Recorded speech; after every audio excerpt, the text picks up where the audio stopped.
Hello and welcome to the Business of Meeting podcast. I'm your host, Eric Rozenberg. Over the years, I've had the privilege of helping businesses in the meetings and event industry grow and succeed. And I'm excited to share that experience with you. If you feel alone and overwhelmed, and if you're looking to take your business to the next level, improve your strategy and sales, and connect with like-minded professionals, you are in the right place. I invite you to visit eventbusinessformula.com and join our community of event business owners dedicated to exponential growth. Now, let's dive into today's episode. Hello, and welcome to a new episode of the Business of Meeting podcast. Today, I would like to talk about values. I would like to speak about the culture that we're creating in our company, the values that we're following or the values that we're defining. Are we ready to manage our business based on those values, even if it means sometimes to have to take a very difficult decision and or also losing some part of the revenue? So I want to start by sharing with you three different personal stories that will illustrate the point afterwards. The first one is I had started my first business of corporate event for several years. And my main client, a gigantic company in the pharmaceutical world, was actually looking at doing their next sales meeting that we were organizing several for them throughout the year. And in the same time, Jörg Haider was named Prime Minister of Austria. And Jörg Haider was the leader of the neo-Nazi party in Austria. And for me, it was a no-go for sure. And then my client came and said, yeah, we're looking at doing the next day's meeting. I'd like to go to Vienna. And I had an interesting conversation with him. I said, listen, you know how much I love working for you. You know how much I need your business. And if this is the destination that you have decided to choose, then I'm sorry, but I won't do it because of the new leader over there. It ends up that they, after talking with me, and decided to go to another destination, and I could keep on working for them. But I was ready to lose the business, lose the client. It was for that. In hindsight, and if I think about it again, I think that today I would probably actually run the meeting and make a major donation to an organization or a charity that is actually fighting this type of ideology, and that I would also make sure that I'm very clear about that. But I'll let you know at the end of this podcast also related to that decision I'm taking today when it comes to that type of ideology. The second example that I want to share with you was another major pharmaceutical company for whom I was organizing a sales meeting. And they had a gigantic bid for everything: sales meeting, product launch, incentive trips, conference, attendance at trade show, mega bid, which we lost. It's never pleasant, right? And I asked, why is it that we lost the bid? Because I knew that we were in the last three. And the information, the feedback I got was that the price that I was quoting every time for a senior project manager was absolutely double of other competitors. And I look at it and I said, I don't understand. It is in the benchmark of what everybody's paying for a senior project manager. So either you're not going to get quality, or you just don't need a senior project manager for that type of project. But quite frankly, I'm very surprised that this is the only reason, that nothing else, and that I'm not even able to have a conversation about that. So be it. There's so much you can try, especially if you're not speaking exactly to the right decision maker. And in this case, I must say that the head of procurement was hiding behind his team, so I couldn't get to that person directly. Fast forward a few months later, coming back from EIBTM in Barcelona. I am at the airport. I'm waiting for my flight. And I got a call from the same lady who's working in that procurement department. And she said, Eric, coming back to you because the company that we've hired for all the different aspects of the business is absolutely no good for sales meeting. and we realized that, and it's an urgent request. And would you be willing to bid just for the sales meeting? And I thought for a few seconds, say, sure. Okay. By when do you need the proposal? And blank on the phone. And she said, I promise you it's not a joke. We need it by tomorrow, 4 p.m. I said, are you kidding me? It is Thursday night. You talking about Friday afternoon, 4 p.m.? And she said, yes. So I quickly thought about two of the DMC that I knew that I was working with at that time. And I suggest to her those two potential destinations. She said, yeah, that works. And then I asked her afterwards several questions about what they were expecting from the meeting, who was attending, what was the key messages, what are they trying to achieve, etc. And I said, okay, I'll come back to you.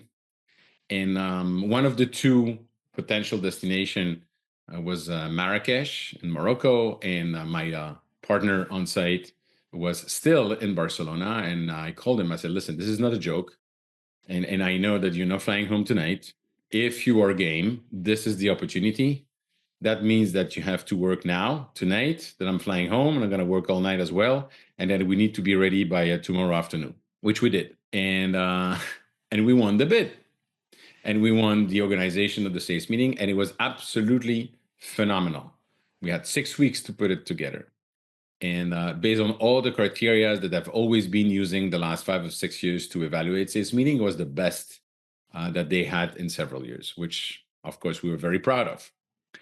Fast forward again, 6 months down the road, I'm going back, and this time I'm meeting with the head of procurement. Doing good, thank you very much. Here to speak about the next sales meeting, as you know, for the rest, you obviously have your agency.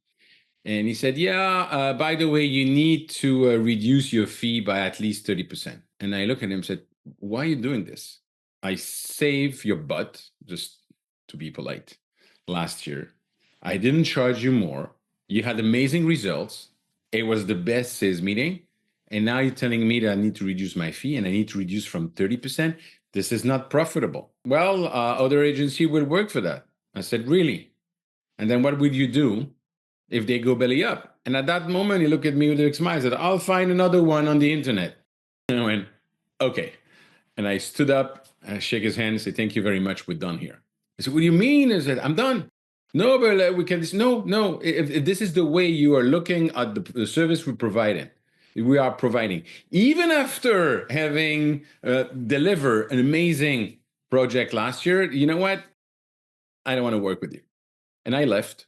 And a few months later, he was fired. And I learned afterwards that actually, not that it was a general case, but in this particular case, he had a personal interest, we would say, with the agency that he had selected. And so, again, where do we stand about our values? Are we ready to accept to work for people that don't even value the service we're providing, and are trying to basically reduce our fees and make it unlivable for us? And I had a third story, which was a team member, and she was wonderful. And she was a great project manager. And I knew her privately before she started working with us, but then discovered that she was extremely toxic with the rest of the team, that she was looking down on people, that she was very aggressive, that she was pointing at things that were not working all the time instead of being positive. And so I had two conversations with her, and finally I had to let her go, which was quite difficult because she was working on an important project, and she has also a lot of relationship equity, and it's small business environment. Everybody know each other. But guess what? As soon as I make the decision, suddenly the atmosphere changed in the business. I never regretted taking the decision. So those are totally different example that I wanted to share with you, because the main question is, what are your values? And I think it's extremely important, after you've defined your long-term vision for your business, that you define what are your values. How are you going to manage? What type of client are you going to have? What type of vendors are you going to have? How are you going to use those values to recruit people, to fire people? This is extremely important. They say it's Peter Drucker, and I don't know if it's him or not, that says, but I love the quote that says that culture eats strategy for breakfast. In other words, you can have the best strategy, if you don't have the great culture, it's not going to work. And culture is much more important to have good people. And I'm totally convinced about that. So even if you're a solopreneur or you're developing your business and you're a small business owners, definitely work on the values that are important for you. If you want some inspiration, I can only recommend you to listen to episode 215 of the Business of Meeting podcast, where I interviewed the amazing Tony Guerreri from Roma Molding. He's got 10 family values. It's on his website. You can go, the website is romamolding.com, and you will see their philosophy, they will see their values. So episode 215 is crafting success, how culture and values framed a global leader in picture manufacturing. And one of his values, I think number 7, is actually be humble. I absolutely love it. And I've seen it also on other websites. But you want to define those values, and you want to make sure that you're explaining the definition of those values, how you interpret it. What does it mean for you? Because it's very important that everybody understand the same way, the way you're defining the values. And then at the end is that, do you stand by your values? And today, personally, I also made a decision. I was talking about this Nazi ideology. I see now, every time I see someone who's wearing a keffiyeh, which is to me the new Nazi symbol, I'm not going to work with them. Why? Because this ideology want to kill me and my people. So why would I support people that want to kill me? Doesn't make any sense to me. Obviously, this is a personal decision. And it's also one of the reasons why I decided to be my own boss many, many, many years ago.